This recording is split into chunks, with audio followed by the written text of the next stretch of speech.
Alladzina yu'minuna bil ghaibi. Ini kata ghaibi bukan kayak dalam bahasa Indonesia misalnya setan atau hantu disebut barang gaib. Kata ghaibi dalam bahasa Arab adalah perbandingan atau lawan kata dari al-musyahad yang bisa disaksikan langsung lewat indera. Kita orang mukmin iman bahwa surga ada, padahal kita tidak pernah melihat surga. Kita mukmin iman bahwa neraka ada, padahal kita belum pernah melihat neraka. Ini sesuatu yang maghoba anil absor, yang mata kita tidak melihat, fisik kita tidak menyentuh. Kita pun iman. Asal sesuatu itu mansus ya, dikatakan secara eksplisit oleh Quran dan hadis. Kalau dalam bahasa usul fikih disebut al-mansus.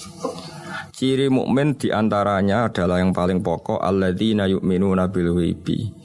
Iman dengan sesuatu yang enggak kelihatan. Lalu kemudian para ulama cara pandang beda-beda. Bedanya bukan karena mereka bertentangan enggak, tapi ini menurut kelas rasa yang berbeda-beda. Bagi orang-orang sufi ya, Allah itu tidak bisa dikatakan al-ghaib, sesuatu yang enggak kelihatan. Karena Allah itu begitu jelas, az-zahir. Kata orang sufi, Allah itu zahir. Begitu juga dalam Asmaul Husna disebut Allah itu az-zahir, begitu jelas. Karena orang yang akalnya mapan, hatinya mapan, melihat satu lemari yang bagus, pasti langsung mensifati bahwa pembuatnya adalah orang yang hebat. Orang yang melihat mobil mewah atau pesawat yang canggih, pasti kepikiran pertama adalah pasti pembuatnya canggih. Sehingga eksistensi pembuat pesawat itu adalah orang hebat, itu langsung tertanam ketika melihat pesawat itu hebat.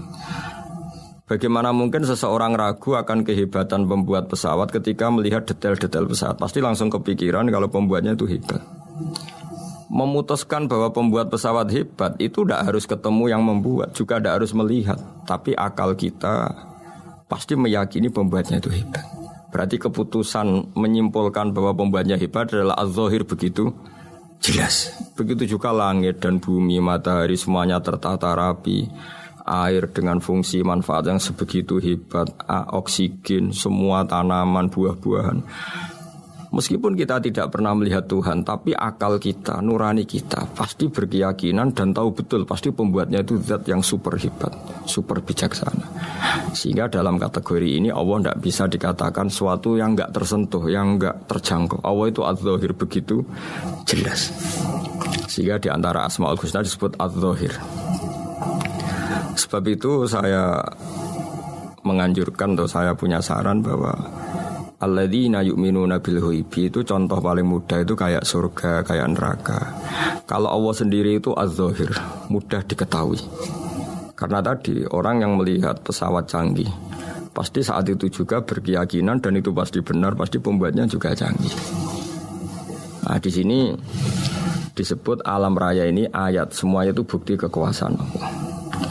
Dalam syair-syair orang sufi masyhur sekali itu wa fi kulli syai'in lahu ayatun yadullu ala annahul wahidu. Setiap sesuatu kejadian di alam raya adalah bukti keesaan Allah, bukti eksistensi Allah Subhanahu wa taala.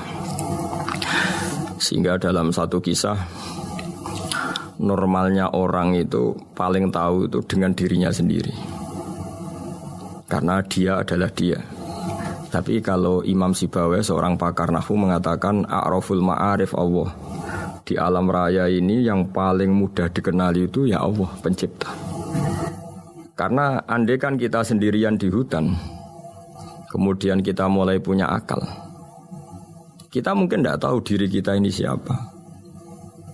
Tapi setidaknya kita langsung menyimpulkan bahwa kita tidak bisa menciptakan diri kita sendiri. Ketika kita berkesimpulan tidak bisa menciptakan diri kita sendiri, pasti kita terus berkesimpulan ada di luar kita yang menciptakan kita. Nah, sebab itu kenapa sifat mencipta ini yang pertama kali dikenalkan oleh Allah kepada nabinya untuk dikenalkan kepada umatnya, yaitu disebut Iqra bismi rabbikal ladzi khalaq. Muhammad, bacalah dengan nama Tuhanmu. Sifat Tuhan yang paling mudah dikenali oleh siapapun adalah sifat pencipta. Karena ketika seseorang yakin dia lahir sudah ada bumi, dia lahir sudah ada langit, dia pasti akan tahu bahwa dia ada penciptanya. Sehingga paling mudah mensifati Allah atau mensifati Tuhan adalah bismi rabbikal ladzi khalaq. Terus kemudian di antara ciri orang baik adalah wa yuqimunas shalat. Kemudian beriman kepada yang gaib, menegakkan sholat. Kata menegakkan adalah dari kata menjaga aturan-aturan atau sesuai aturan-aturan salat. Kita tahu dalam salat ini ada beberapa syarat yang harus dipenuhi. Misalnya harus wudu, harus suci di tempat yang suci. Terus ada syarat-syarat dalam internal sholat, dia harus baca Fatihah, harus tumakninah, macam-macam. Itu eksistensi definisi sholat. Kemudian kata berdiri juga diartikan para ulama, eksistensi sholat harus diketahui secara publik, secara sosial.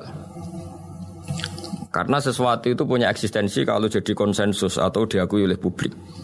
Di sini agama mewajibkan sholat jamaah. Kata banyak ulama, jamaah itu fardu kifayah. Bahkan ada yang mengatakan fardu ain. Harus dijalankan orang banyak secara massal dan harus di tempat yang terbuka. Sehingga kata para ahli fikih, andaikan ada orang jamaah di dalam rumah tidak diketahui oleh banyak orang, belum mencukupi atau belum menggugurkan kewajiban jamaah.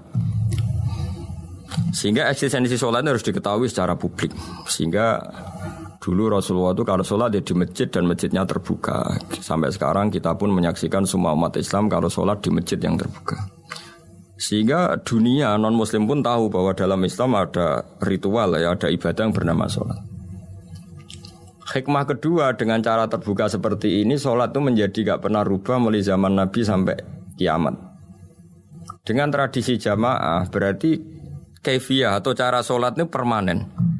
Bapak kita sholat ya seperti itu, imam seperti itu, anak cucu kita akan meniru kita ya seperti itu. Sehingga nggak ada varian-varian yang hanya berdasar subjektivitas musolli yang sholat.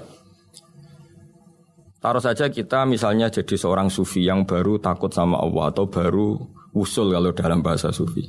Kemudian kita sholat sendiri di rumah, mungkin dengan gaya menangis, terseduh-seduh macam-macam. Ini tentu tidak baik sebagai standar sholat. Begitu juga ada anak atau pedagang yang kesusu atau tergesa-gesa kemudian sholat hanya sekian 2 menit 1 menit. Ini juga agak baik. Meskipun itu boleh dilakukan individu-individu. Tapi kalau dalam sholat jamaah orang harus manut imam dan ada standarnya. Misalnya tumakninah itu biqadri subhanallah. Jadi ada ukurannya. Ini penting saya utarakan bahwa hikmah jamaah itu bukan sekedar dapat pahala 27 kalau sendiri, dapat pahala 1 itu enggak. Tapi ini menjaga eksistensi sholat supaya ya seperti ini terus sampai kiamat. Sehingga orang Indonesia atau orang Afrika, orang mana saja, itu ketika haji atau ketika saling berkunjung di negara lain, itu enggak akan kaget dengan cara-cara sholatnya. Karena seluruh dunia kaifiyahnya caranya sama. Ini semua barokah dari jamaah. Maka Rasulullah itu enggak banyak ngendikan tentang caranya sholat. Beliau hanya ngendikan shollu kama ra'aitumuni usolli. Sudahlah kamu pokoknya makmum saya. Nanti caranya kamu sholat sama seperti saya seperti ini. Sehingga kata menegakkan sholat adalah bisa kita tegakkan kalau kita aparat negara ya bikin-bikin aturan supaya eksistensi sholat enggak terganggu. Kalau kita seorang kultural juga mensuasanakan sholat. Dan supaya kefiahnya atau caranya sholat ini benar, kita tradisikan jamaah. Sehingga anak kecil ngikuti yang besar, yang bodoh ngikuti yang pinter dengan satu cara. Itu barokahnya jamaah. Sehingga wa yuqimuna sholat itu, sholat kita dirikan baik secara personal. Dengan cara-cara tumakninah, kita suci di tempat yang suci. Maupun kita tegakkan, kita maklumatkan, kita jadikan konsensus bahwa sholat ya seperti ini. Sehingga ada khayal-khayal lagi dalam Islam. Misalnya nyuwun sewu ada aliran yang mengatakan ya kalau Tuhan itu kan enggak bebas arah, bebas tempat. Terus dulu pernah ada orang sesat sholat sampai 4 rakaat 4 arah, alasannya Tuhan itu tanpa arah. Enggak akan terjadi seperti itu. Karena ijma'nya umat Islam, konsensus umat Islam akan menolak faham yang seperti itu. Jadi saya mohon sekali, ini pentingnya jamaah. Dengan jamaah maka caranya sholat, cara meyakini madhab kiblat dan sebagainya terjaga ila yaumil kiamah sampai hari kiamat. Terus sifatnya orang mukmin lagi wa mimma razaqnahum yunfikun, dan menafkahkan sebagian rezeki yang kami berikan. Ya ini termasuk zakat, sedekah. Jadi ada sebuah riwayat mengatakan inna fil mali haqqon, harta itu ada haknya yaitu zakat. Tapi ada juga saran inna fil mali haqqon siwa zakat, di luar keharusan zakat juga ada hak-hak kita untuk memberikan sebagian rezeki kita. Taruh saja misalnya saya punya uang 10 juta. Secara nisab zakat belum sampai 1 nisab, karena 1 nisab itu sama dengan nilai 84 gram emas. Itu kalau diuangkan, kalau 500 ribu ya sekitar 42 juta. Tapi kita sebelum punya 1 nisab pun tetap ada keharusan mengeluarkan sebagian. Yaitu tentu dalam fikih kita wajib mengeluarkan uang untuk anak kita, untuk istri kita. Itu yang wajib-wajib. Kemudian ada sosial, kita nyumbang masjid, nyumbang yatim piatu, macam-macam.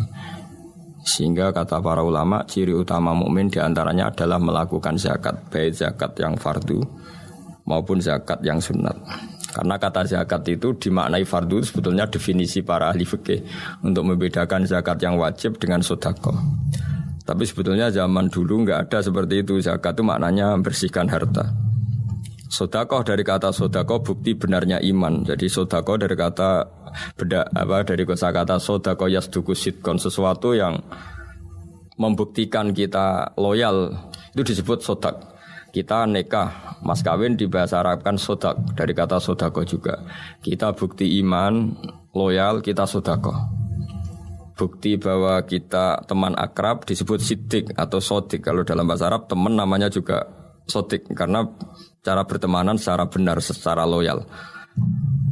Sehingga wa mimma rusaknahum yunfikun ini ya memasukkan zakat yang dalam terminologi fikih, yaitu zakat yang zakat al-wajibah, atau zakat yang dengan makna lughat, yaitu ya artinya asal membersihkan harta kita entah lewat zakat, sedekah, hadiah kepada orang-orang yang kita hormati, semuanya juga masuk dalam definisi zakat atau wa mimma rusaknahum yunfikun.